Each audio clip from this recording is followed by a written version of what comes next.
Swayam Prabha. Digital India. Educated India.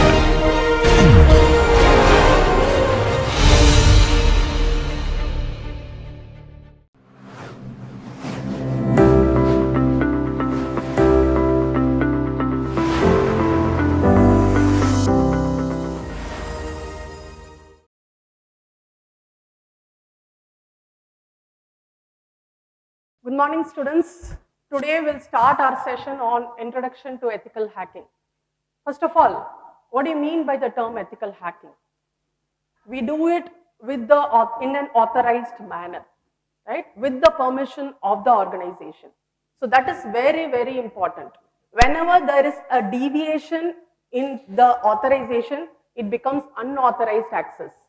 So that becomes unethical. So everything we are going to do in an ethical manner. So that's the essence. So today we will be starting our session on Introduction to Ethical Hacking. Every organization, you take any MNC or a startup, will require a form of testing called as penetration testing. Now this penetration testing is used to check the security controls of an organization, whether they are strong or weak or any weakness is there in the security. Like take an example of firewall. Have you all heard about firewall? Yes. What is a firewall? Firewall is used to filter out the packets which are entering inside or going outside the organization. The more stronger a firewall, the more security of your organization. Yes, right? So it is very important to test all the security devices of an organization. It can be a firewall, it can be an antivirus software, it can be anything, right? So today we will see the introduction and today's agenda. We will start with cybercrime statistics of 2023. What is the prediction, right, for the next few years in the world of cybercrime? And we will see some of the terms and terminologies of hacking. What are the different terms? We will see threat categories and attack vectors. We will see different types of hackers and different types of attacks which predominantly exist in today's internet world, right? We will also discuss about the penetration testing. We will discuss a widely used methodology called as cyber kill chain methodology, shortly called as CKC, cyber kill chain methodology. There are different stages of ethical hacking. We will discuss that. Reconnaissance and footprinting. This is one of the first stage of ethical hacking. We call that as reconnaissance and footprinting. We will go in detail. Step by step we will go. So then the second stage of ethical hacking is called as scanning networks, and we will, towards the end of the session, I will give you a report on what are the top breaches which have happened in the past few years and which all you should be cautious about, right?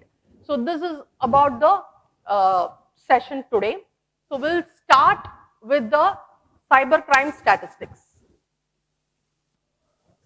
So what idea do you get from this particular slide? There is an exponential growth, right? So when you see 2018, right, till 2027, what is the prediction? The cost of cybercrime is steadily increasing. So because there are that many cyber crimes which are happening in and around us, right? So you see some of the statistics here. Nearly 1 billion emails were exposed in a single year. So the amount of attacks, what is the medium which is focusing? Email. Lot of people are trying to target the emails of the particular user, right? And it is affecting 1 in 5 internet users. So the statistics is like, if there are 5 people who are using internet, every one person in that is affected to a email breach, right? So breach means what? What do you mean by the term breach? Means there is some kind of unauthorized access of data. That's why we call it as breach. See, you would have heard about the triad, CIA triad. What does CIA stands for? confidentiality, integrity, availability, right? So whenever there is going to be some abnormality or some abnormal event which is happening, that we call it as incident. Okay. Anyway, I'll tell that at a later point of time. Just remember two keywords. One is called as incident, another is called as breach. We will discuss that in detail in the coming up slides. So, the second statistics tells that you have 236.1 million ransomware attacks happening, right?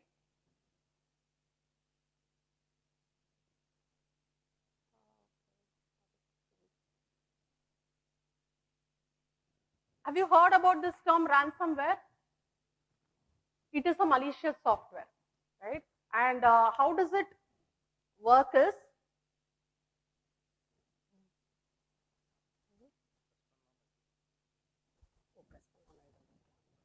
okay. See this ransomware, we call this as, all these files will be encrypted. How the attacker will perform this ransomware is, see you have some confidential data with you. That data will be encrypted by the attacker because he has done some unauthorized access on your system. And you all know in cryptography, for encryption we have a key and for decryption we also have a key. Unless the attacker gives the key, okay, you cannot decrypt that particular data. So the complete data is encrypted by the attacker and he will demand a ransom amount of money. Unless the victim doesn't give that amount back, okay, he will not give the key to you. So that methodology we call it for, use it for a ransomware, okay. So when you come across this term, just remember encrypted. The data is going to be encrypted. And 1 in 2 American internet users have their account breached in 2021. These are some of the statistics of the past 2 years, right? So 39% of UK business reported suffering a cyber attack in 2022. You should understand that I have taken 2 of the important countries, US and UK, because they are developed countries, but still they are suffering cyber attacks. Then understand think how much will be the impact on countries in India, right? So we are vulnerable to cyber attacks. And one thing, most important statistics is the most common cyber threat facing business and individuals is phishing. Have you heard about this term phishing, right? What is phishing? You try to create a fake link and try to attract the victim, right? He assumes that this is going to be a legitimate link, clicks that particular link, and all his credentials are hijacked. So that is called as phishing. Right? So phishing is also one of the most important type of cyber crime, and it is happening widely all over the world. Right? So are you able to understand the basic terms, right? What is phishing? What is ransomware, right? So we will quickly move to the vocabulary. Vocabulary is very important. What is called as hack value? Hack value, see, why do a person attack? Mainly for some monetary benefits. He wants to get some money out of it, right? So the data which he is going to attack, how much worth it is, right? So that we call it as the hack value. So the perceived value or what is the worth of the data which will be demanded by the attacker to the victim. So that's called as hack value. The next term, vulnerability. Vulnerability means it's a kind of flaw or a weakness, right? So some weakness will lead to a attack. So you have to first identify what are the vulnerabilities in a particular system, right?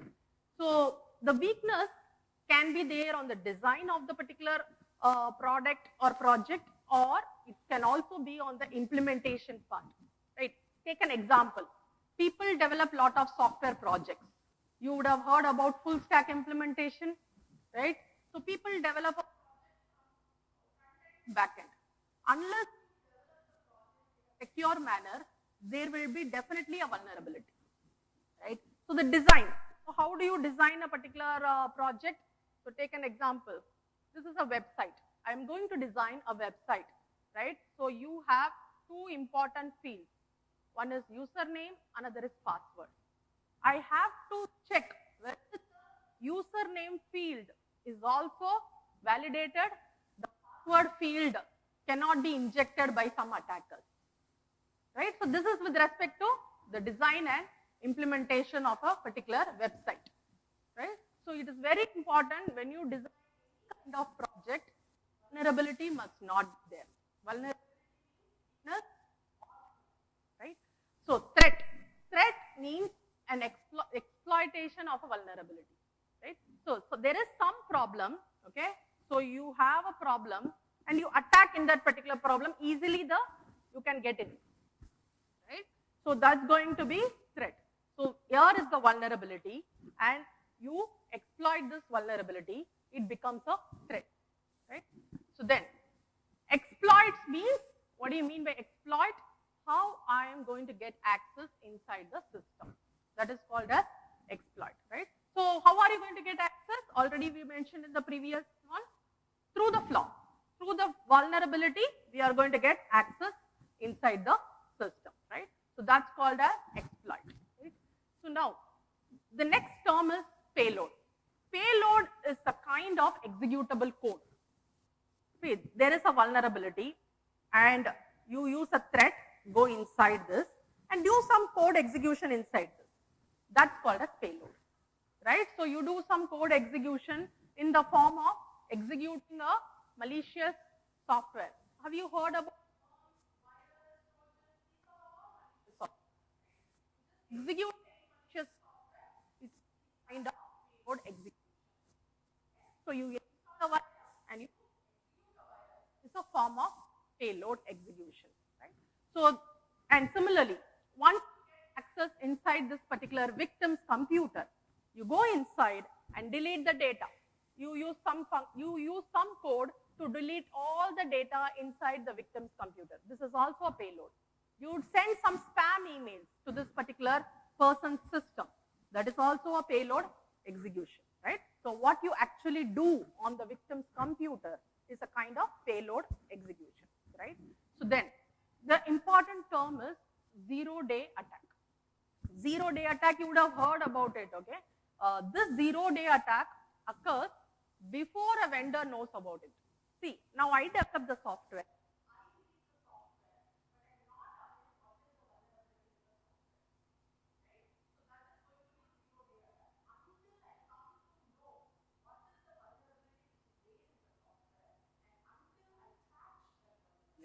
So patching means fixing the vulnerability. Right? So I'll give you an example. Assume a particular 1.1 was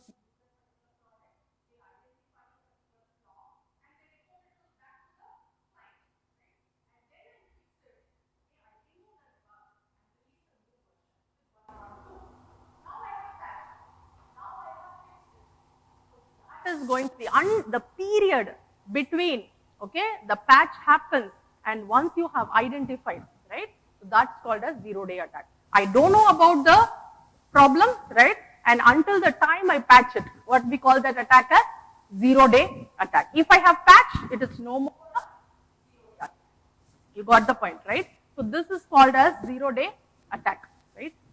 So we will quickly move on to the other vocabulary called as daisy chaining, also known as pivoting.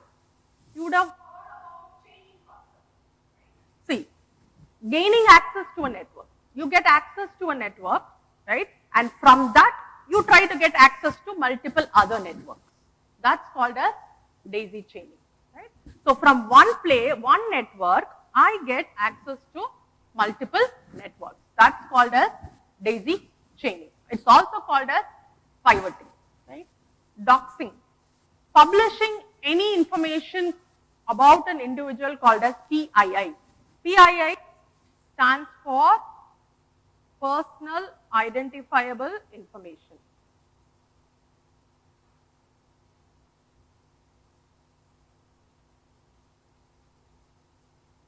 Can you give some examples of personal identifiable information?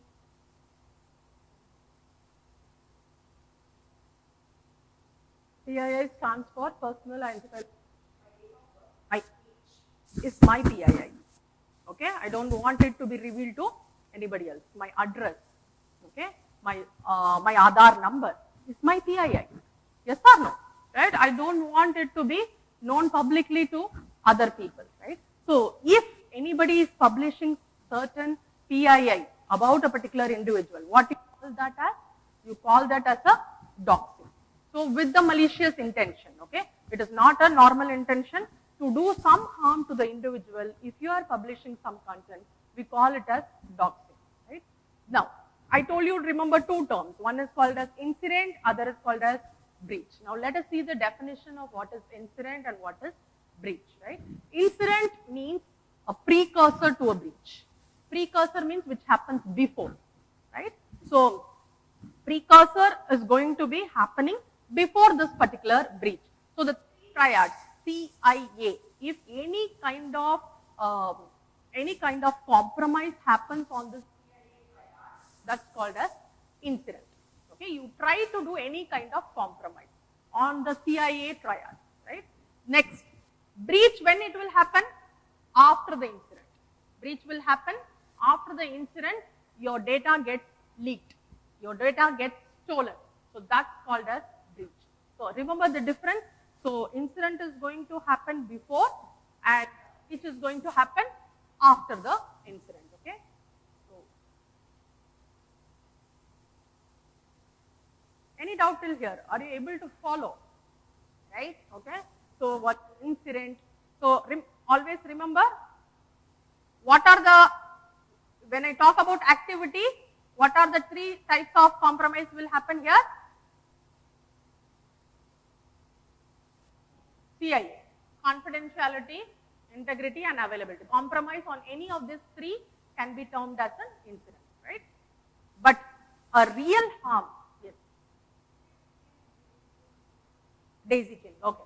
See, first of all, you have some information, you go and get access to one network. Now take the example of Shiv Nadar University itself.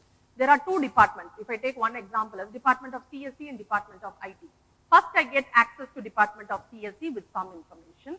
From that I get access to Department of IT using the same information. So you get access to multiple networks, right? So first entry point is through Department of CSE, but now you are traversing to Department of IT and then you will go on to multiple other networks of the same organization. Right? So that's called as daisy chain. So make a note of this.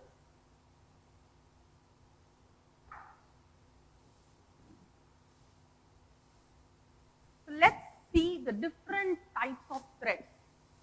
Threats are widely categorized into three verticals. Okay, one is called as network threats, another is called as host threats, the third one is application threats. Right? Network threats. Information gathering is the first type of threat where you collect some information about a network. Right? I will give you detail. I think you already had a session on Wireshark. Yes, right? What type of information is done? No. Okay. So you've not had a session on Wireshark. Okay. So make a note of it. Wireshark is one of the widely used tools to collect a lot of information. Right? So you collect information about a packet, the header, the data. You collect a lot of information about the flags. We will see that in the later slides. We will see what are the different types of threats we have. Information gathering. You gather some information about a target. I want to collect the IP address. I want to collect the number of services which are running on that particular IP address. What are the ports which are open in that IP address? All these are some examples of what you collect from the information gathering, right? So sniffing, again, let me give you one example. You would have heard about this man in the middle attack? Yeah. You have a client, right? You have a server. You have an attacker in the middle. Yes? Now, whenever the client sends any packet, and server sends any packet, he's sniffing. Because he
passive will get gradually changed into active. How will it change?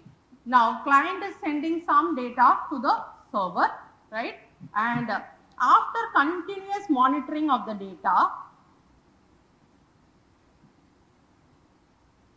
I will bypass. I totally bypass the client, and now the attacker will act like client. This is called as the active attack. Passive gradually got changed into active, right? No more the real client exists. This attacker is impersonating as the real client. So all this, so passive will happen first, then the active is going to happen, right? How it happens is by sniffing, right? And now eavesdropping means actually you are, again, sniffing and eavesdropping is looking into the channel, looking into what type of communication is actually happening, right? Then you have DNS and ERP poisoning. Have you heard about DNS? Domain name system. Give me an example of any domain name system, for example, Google. Right? It's a domain name system. People will try to, you would have come across the GoDaddy, right? Where you host of websites, right?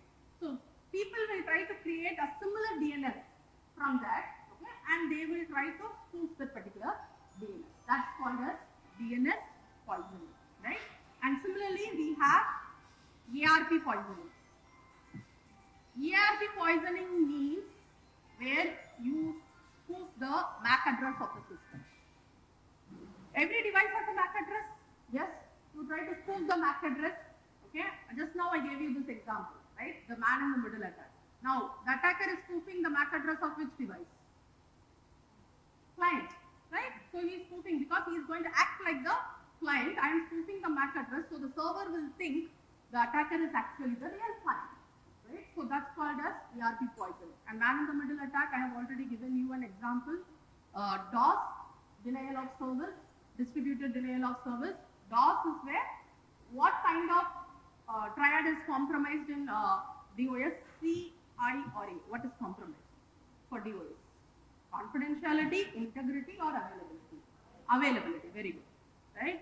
So availability of resource. Intention of crashing the resources of the victim, it is called as what type of attack? Denial of service, right? So give me one example of this. See, I try to crash the IRCTC website during the tactile preservation time. Because usually during the tactile time, what will happen? The server will be very slow. Have you come across that, right?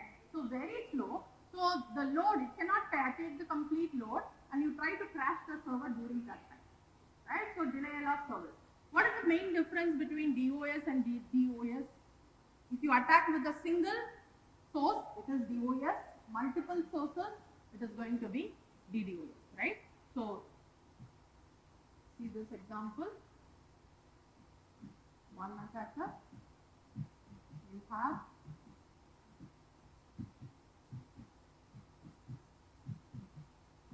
are multiple systems. Now this is going to be the victim, right? The victim will never know whether this was the source or this was the source or this was the source. Yes or no? Source can come in any hierarchy, right? So distributed denial of service is where the multiple sources together attack the victim, right? There are some password based attacks.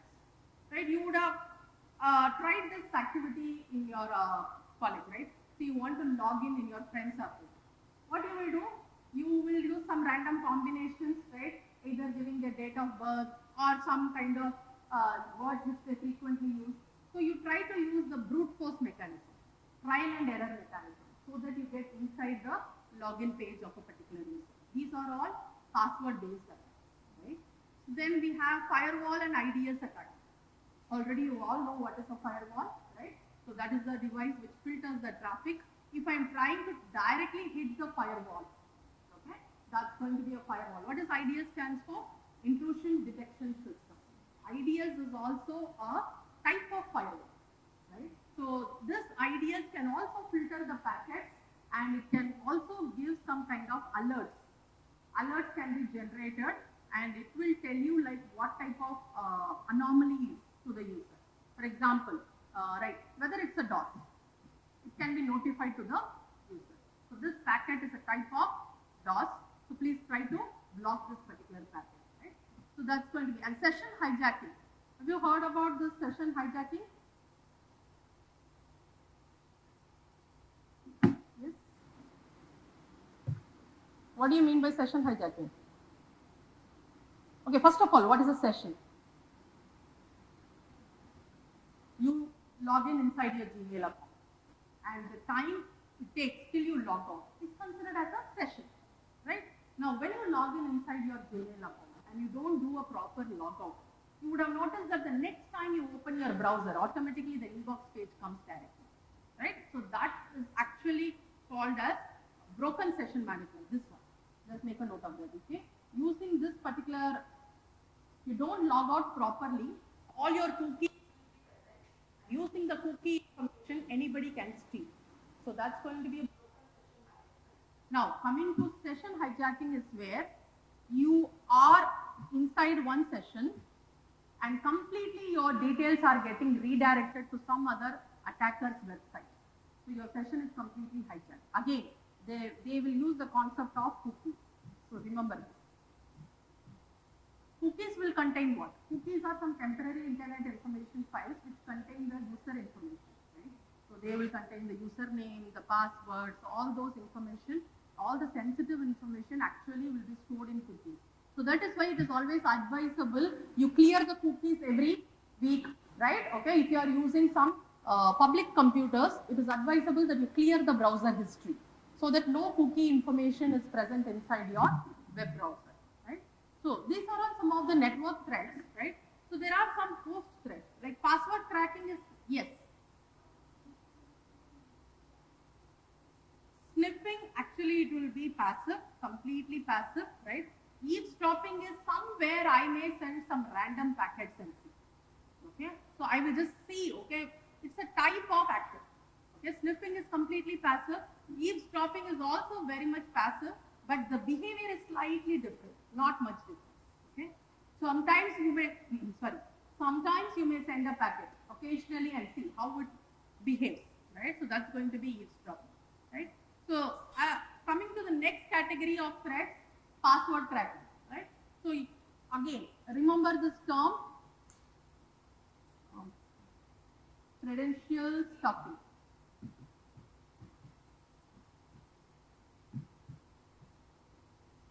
Credential stuffing means stealing the credentials of a user. Right? I remember in the previous slide I gave a design, I gave username and password fields. I want to steal the username and password in an unauthorized manner.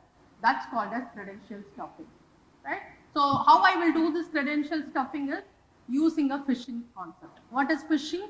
Already we discussed in the previous slide. I will send some fake link. You will assume that is your Indian bank's authorized transaction page. Assume you are getting an email. Assume you are getting an email to change your Indian bank net banking password. So the email is coming and the link is also coming. So you will assume that this is a trusted one. You go and click that particular link and immediately what is going to happen is you are redirected to a fake website and in that you will enter your username and password. But that is not the original website of Indian Bank, but you are entering inside a fake Indian Bank website. And immediately in the background what will happen is the username and password of your Indian Bank net banking account will be stolen. So this is called as credential stuffing or password based attack. So people will use this credential stuffing by the concept of phishing, by creating a fake link, right? So now we already know what is malware. Malware means all malicious software, virus, worms, trojans, all are called as malware attacks. You install a virus and try to execute. Footprinting is again very similar to information gathering. See, nowadays, lot of information is available in the social media. Yes, go to LinkedIn, go to Twitter, go to any kind of social media, you can collect some information of a particular user, where he is working, how many years of experience he has. And when he posts any photos in the Facebook or Insta, we know about his personal information. Currently, where he is vacationing, right? So this all are digital footprints. You collect some information on this and then try to attack the victim, right? So that we call it as footprinting. We have profiling is also very similar to collecting some information about a particular user, like he is working in which company, which department he is working, what will be the approximate salary of this particular person, so that I can attack on his accounts, right? So profiling and collecting some information about a particular person, right? Then arbitrary code execution is also called as, check down, RCE, remote code execution. Now, I think you will have a session on Kali Linux. You had it before? No, right? You will have a session. Kali Linux is going to be one of the popular operating systems which is used to perform penetration testing, right? This Kali Linux has the feature of doing a remote code execution. Now understand this concept, right? I am the client. Assume I am client. I am residing in SSN, okay? And there is going to be an attacker who is residing somewhere else. Right? Remotely, he is going to perform the execution on my system, right? So that's called as remote code execution. We have a lot of tools to perform this, right? So you can make a note of it. We have Metasploit, which is framework. MSF is the short form, which is a tool available inside the Kali Linux to do this remote code execution, right? There are other tools also. This is one of the popular tools, right? Now, similarly, what do you mean by backdoor access? Backdoor means, first of all, you should know that there are some entry points which are not checked properly by firewall. That through that entry point, the attacker will try to get access. That's called as backdoor access. So mostly people use some unused system and try to get access inside. So now, coming to privilege escalation, yes.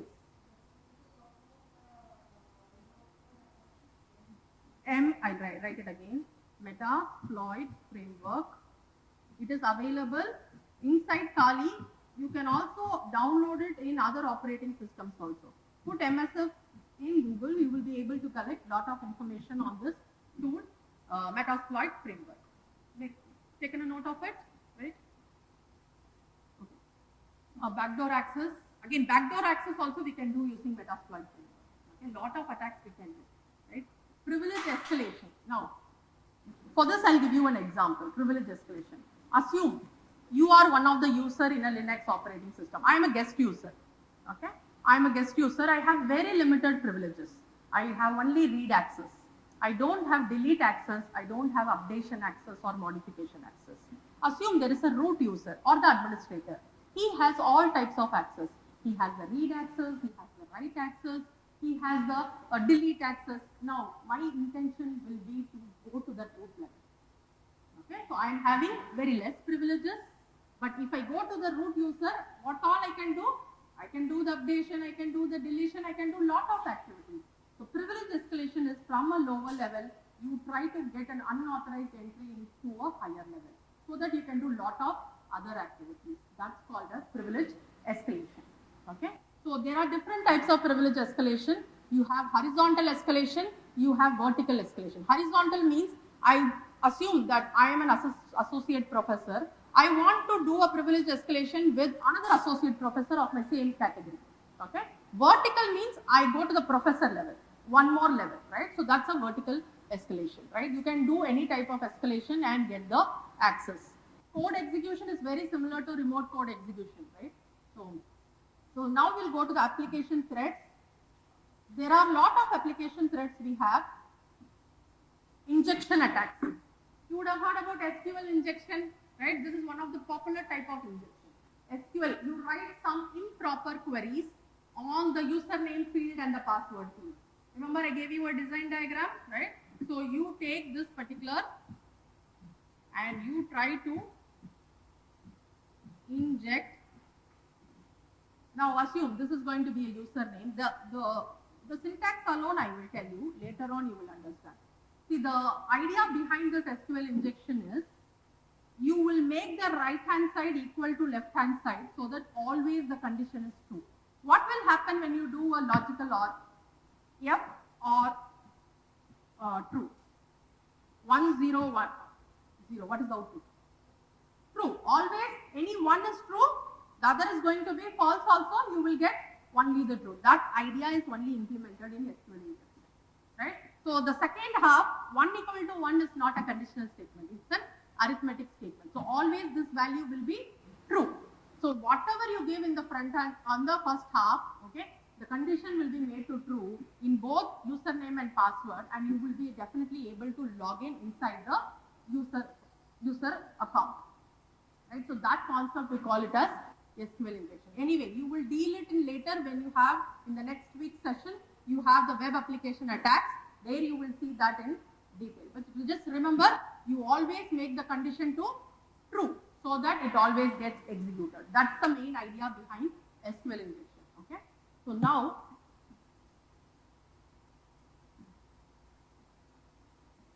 we also give improper data. See, there are two types of validation. Have you heard of, studied the subject web technology, open source programming? You would have done some kind of validation. What do you mean by validation? Whether the input is in the proper format.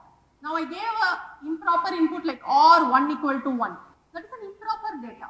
So if you check in your backend code whether there is whether in username, if you give OR 1 equal to 1, if you do a regular expression matching, you can find out that there is a possibility of SQL injection. Yes or no? Do you know what is regular expression? What is regular expression? Checking for a part of your string is matching or not, right? So you can do that regular expression and filter out these kind of unwanted data, right? So data must always be validated. Data must be validated at two ways. One is at the client side, one is at the server side. Both the ends it has to be validated. Otherwise, there is a possibility of an attack which can happen. Now, if I validate the data, whether the SQL injection will happen? No. Because I can do a regular expression matching, I can trim out those characters from my form field, okay, from my text box, right? So, similarly, error handling and exception. When you write a code, it's very important. Yes. Yes.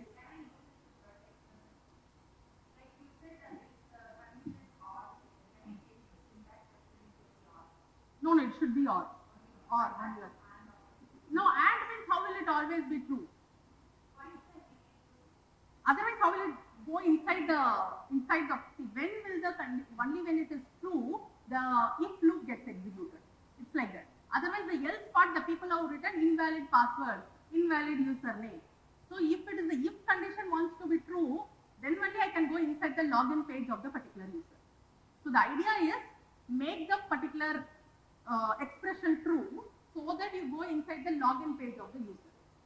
Okay, if it is false, I will not go inside the login page. It will give me invalid username and password. Please check your username again.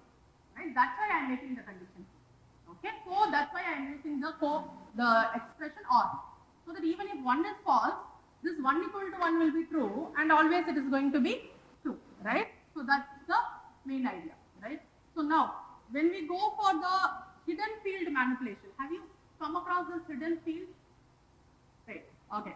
Today's homework, you will go and find out in HTML how to implement a hidden field. Okay. What are the different form elements you have come across? You know, text box, text area, radio button, checkbox, everything you know, right? Similarly, there is also a particular type of field called as hidden. Input, this is how you write the code. Input type equal to hidden. Find out how this works. This is the homework, you will do it today. You will write a code, you will write a HTML code on how to implement a hidden field. Now, what is the advantage or what is the problem in this hidden field is it will not be available in the form. The text box is coming in the page, okay, radio button is coming in the page, but hidden field will not be visible on the page. So that any attacker will put some content and see, okay, we'll try to bypass, use that content and send it to some other page. Okay, if you write some content in the hidden, okay, that can be bypassed to or sent to a server. That's the essence. Okay, so you please try to execute this and see. You will learn many things. Okay, input type equal to head and how it works. Already I told you what is broken session management. Yes. Okay. See you all. Yes.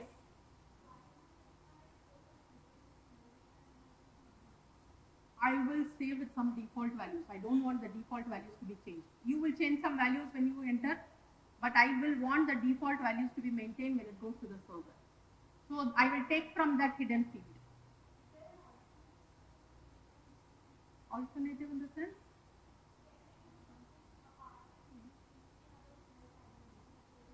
Yeah, you can also use, see, I think you also have default as one particular attribute of the text box also. You would have come across, just explore, okay?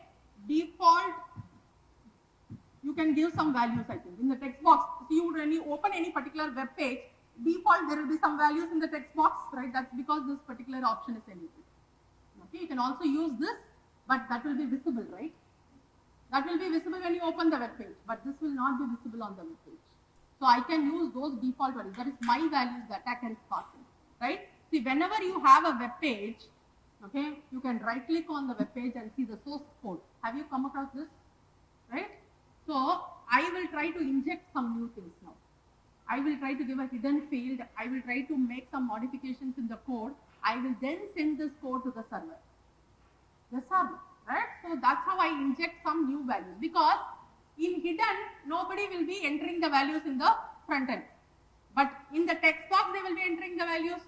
Yes or no? So I will modify the code as input type equal to hidden so that it is not visible to the user, but I will make modifications in the code and send it to the server. I will use those parameters and do some malicious activity, right? So that's called as hidden field manipulation, right? What is broken session management? Already we discussed, right?